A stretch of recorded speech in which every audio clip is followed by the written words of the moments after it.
T.S. Spivot is a 10-year-old genius living on a secluded rural Montana ranch with his moody older sister, his entomologist mother, and his emotionally distant and quiet cowboy father. Despite the primitive standards of his house, T.S. has become an avid enthusiast of science. Whenever free, he often reads books and tries inventing new things. We also learn that T.S. had a twin brother, Leighton, who died recently in a shooting accident, for which T.S. blames himself. The tragedy unfolded when he and his brother were out playing in an old barn on the property. T.S. reveals that his cowboy father was far closer to the extrovert Leighton because the two were similar in many ways. Now, after the death of his son, the cowboy has difficulty leaving his room or connecting with T.S.'s scientifically inclined studies. His mother, a PhD scholar, has begun studying insects obsessively. She also collects various specimens to cope with the loss of her child. On the other hand, his sister Gracie is always consumed with thoughts of beauty pageants and acting. T.S. is often ignored and belittled by the people around him. Even at school, he is criticized by his teacher, who sees his intelligence and innovative thinking as evidence of arrogance. So, T.S. spends most of his time playing alone, making amateur inventions, and walking around the ranch with the family dog. One day, he and Gracie are working with corn kernels on their porch. Suddenly, their phone rings, and T.S.'s mother picks up the call. She is shocked to hear that someone is looking for her son.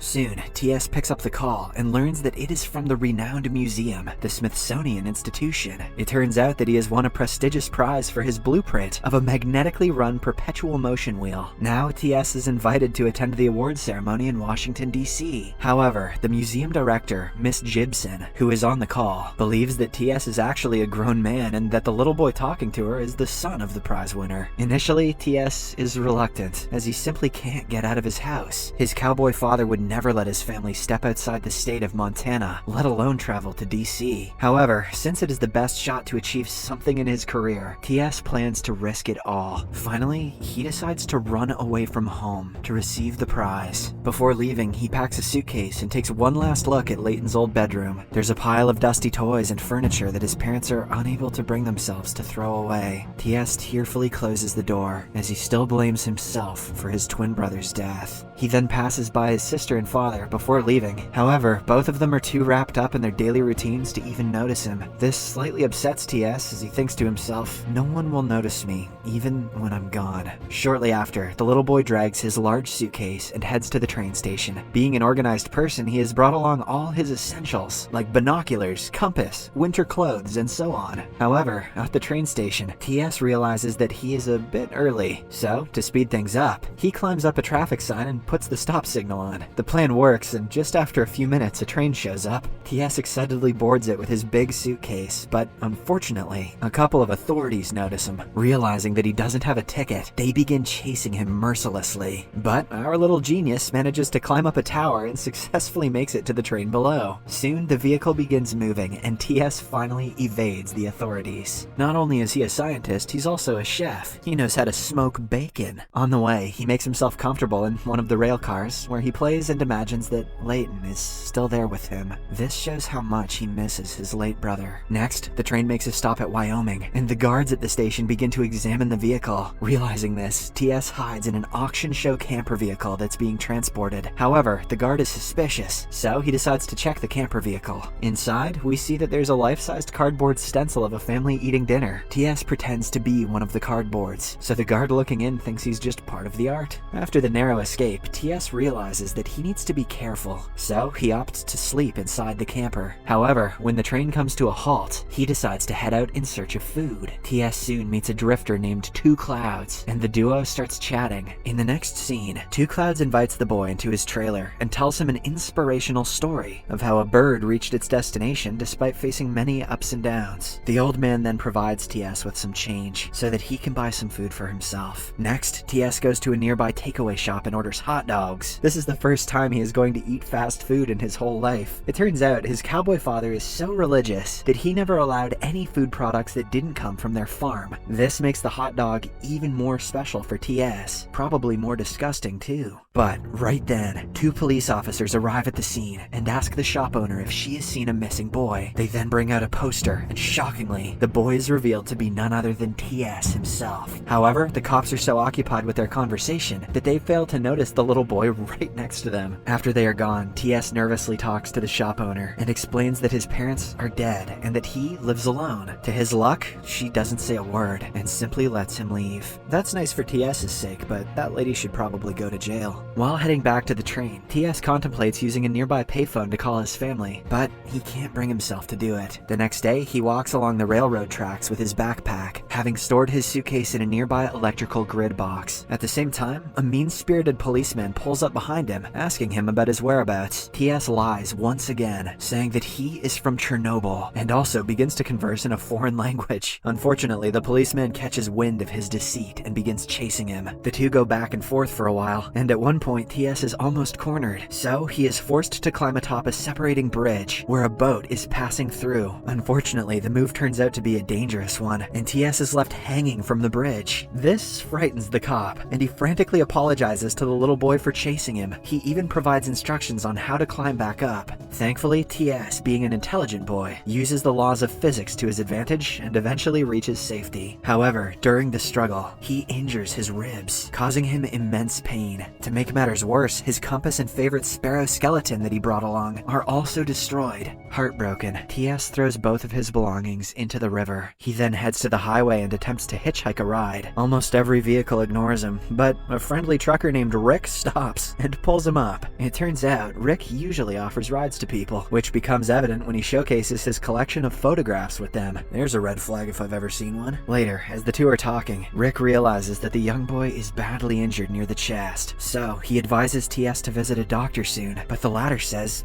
he is fine. TS is still scared that he will be discovered by the authorities and sent back to his family ranch in Montana. After Rick drops him off in Washington, TS finally makes it to the Smithsonian Institution. There, he is greeted by two receptionists who don't believe him to be TS Spivet, the winner of the prestigious award. Nonetheless, they summon Miss Gibson, the director of the institution. Sometime later, she arrives and gets shocked to see a little boy claiming to be the famed scientist. However, the genius lad proves her wrong by describing his invention from scratch. He also talks about his various other scientific modules that he is currently working on. Amazed by his vision and speaking ability, Miss Gibson finally believes that he is the real TS Spivet. As the two get lost in their conversation, TS once again lies that he is an orphan. Miss Gibson, who only cares about his talent, immediately buys it. Later, she takes him to a hospital and gets him checked. Miss Gibson also insists on being his new guardian, assuring that she will take care of all his needs. But in reality, she simply wants to bask in his spotlight. TS is too naive to understand this, so he agrees. He then asks her to accompany him to the conference, where he will be given the prestigious Baird Award for his invention. In the next few days, Miss Gibson does take good care of TS, but she also starts becoming possessive. One day, she even has his brain examined to see what's really inside this young lad's head. Once the results are out, the doctor reveals that the boy's brain functions very normally. In fact, he is no different than other children. However, this only offends Miss Gibson, and she scolds the doctor, calling her unqualified. Following this, we are taken to the award ceremony, where Miss Gibson has TS on her toes. She dresses him up and instructs him to act and behave in certain ways that are favorable for her job. Basically, the director is only trying to gain the limelight for herself. TS sits at a table alone during the conference, while Miss Gibson talks to other attendants about how she has been taking care of him ever since he became an orphan. The guests are equally enthralled and excited to meet a 10-year-old boy who made such a breakthrough invention in science. Suddenly, the little boy is swarmed by a crowd of admirers. They begin to congratulate him with big, cheerful smiles. But TS knows better. He thinks that these guests are just faking it because he knows the exact mathematical calculation that makes up a real happy smile. In the next scene, the organizer of the show congratulates the young lad for his discovery and calls him over to the stage. TS slowly makes it to the podium but remains silent for a while. He then nervously introduces his background and extends his gratitude to the attendees who are present there to see him. Once he gets the hang of it, TS becomes more confident, and he ends up talking about his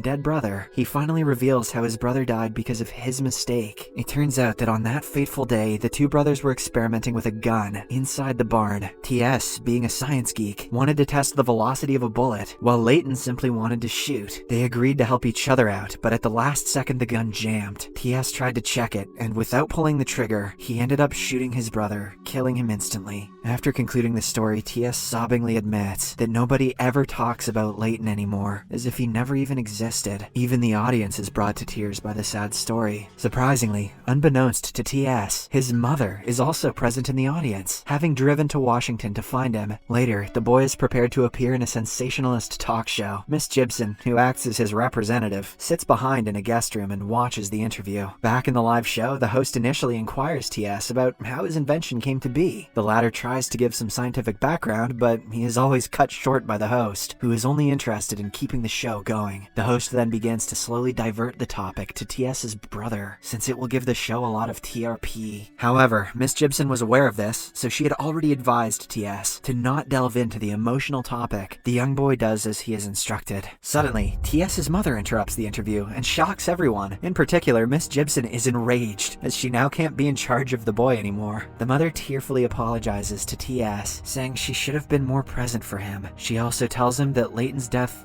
wasn't his fault. And hearing this, the little boy finally gets some closure. He then hugs his mother happily, and the two leave the interview. However, backstage, a drunk Miss Gibson starts hurling obscenities at the little boy. This infuriates his mother, so she punches the selfish woman and calls her out for taking advantage of her young son. Hell yeah! While all of this is happening, the show host continues to go live with his set members. He insists the mother and son give a little time and continue the interview from earlier. Unfortunately for him, T.S.'s cowboy father arrives on the scene and knocks him out with a solid punch. After this, the family happily returns home. In the final scene, in a monologue, T.S. reveals that his mother just gave birth to a new baby. The young genius puts his skills to the test and invites an even better perpetual motion machine than the last one. This machine is now used to rock his new infant sibling's cradle on the front porch. As the movie ends, T.S.'s sister Gracie is preparing herself for the upcoming Miss Montana contest. Subscribe for more videos like this, turn on notifications, and leave a like to help the channel out.